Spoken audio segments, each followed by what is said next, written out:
युद्ध के बाद श्री कृष्ण पांडवों के साथ गांधारी और धृतराष्ट्र के पास बेटे दुर्योधन की मौत पर शोक जाहिर करने और क्षमा मांगने पहुंचे। दुर्योधन का खून में लथपथ शरीर और अंधे माँ बाप की आंखों से आंसुओं की बाढ़ से पांडवों का भी दिल भर आया था। गांधारी पांडवों को छोड़ श्री कृष्ण को दुर्योधन की मौत का असली जिम्मेदार मानने लगी। गांधारी ने श्री कृष्ण पर चीखते हुए कहा, आप द्वारकाधीश हैं, जिनकी पूजा मैंने खुद विष्णु अवतार मानकर की। क्या आप अपने की पर जरा भी शर्मिंदा हैं? आप चाहते तो अपनी दिव्य शक्तियों से इस युद्ध को टाल सकते थे।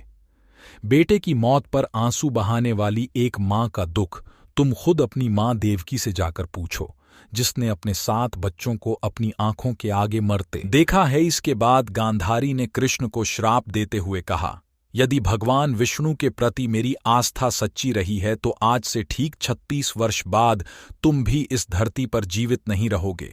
द्वारका तबाह हो जाएगा और यादव वंश का हर इंसान एक दूसरे खून का प्यासा हो जाएगा।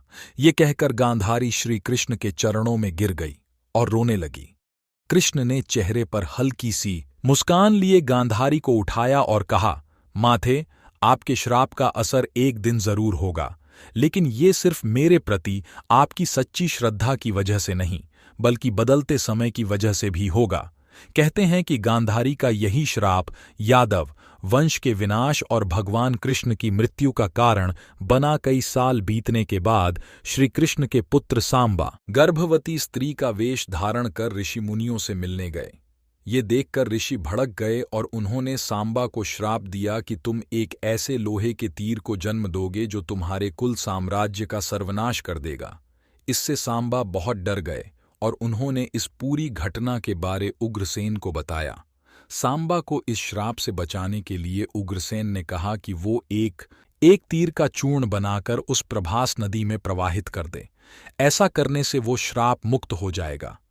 जिस इलाके में इस चूर्ण को जमा किया गया था, वहां एक खास प्रकार की घास उग आई।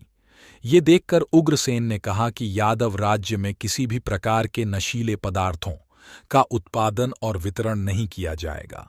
इसके बाद द्वारका में कुछ बेहद अशुभ संकेत देखे गए, जिसमें सुदर्शन चक्र, श्री कृष्ण का शंख, उनका रथ और बलराम के हल का अदृश्य हो जाना शामिल है। द्वारका में अपराध और पाप बढ़ने लगे थे। ये देख श्री कृष्ण परेशान हुए और उन्होंने अपनी प्रजा से प्रभास नदी के तट पर जाकर पापों का प्रायश्चित करने का आग्रह किया। द्वारकावासी वहां जाकर मदिरा के नशे में चूर एक दूसरे से लड़ने लगे। गांधारी के श्राप के अनुसार यादव वंश के सभी लोग आपस में लड़कर मर गए। इस घटना के कुछ समय बाद श्री कृष्ण एक पेड़ के नीचे योग समाधि ले रहे थे। इसी दौरान जरा नाम का एक शिकारी वहां हिरण की तलाश में आ गया। जरा ने कृष्ण के हिलते हुए पैरों को हिरण समझा और तीर चला दिया। इसके बाद शिकारी श्री कृष्ण के पास पहुंचा और अपनी गलती के लिए उनसे क्षमा मांगने लगा। तब श्री कृष्ण ने उसे सांत्वना दी और बताया कि कैसे उनकी मृत्यु निश्चित थी। श्री कृष्ण ने कहा, त्रेता युग में लोग मुझे राम के नाम से जानते थे। राम ने सुग्रीव के बड़े भाई बाली का छिपकर वध किया था। अपने पिछले जन्म की सजा उन्हें इस जन्म में मिली है। दरअसल जरा ही पिछले जन्म में बाली था।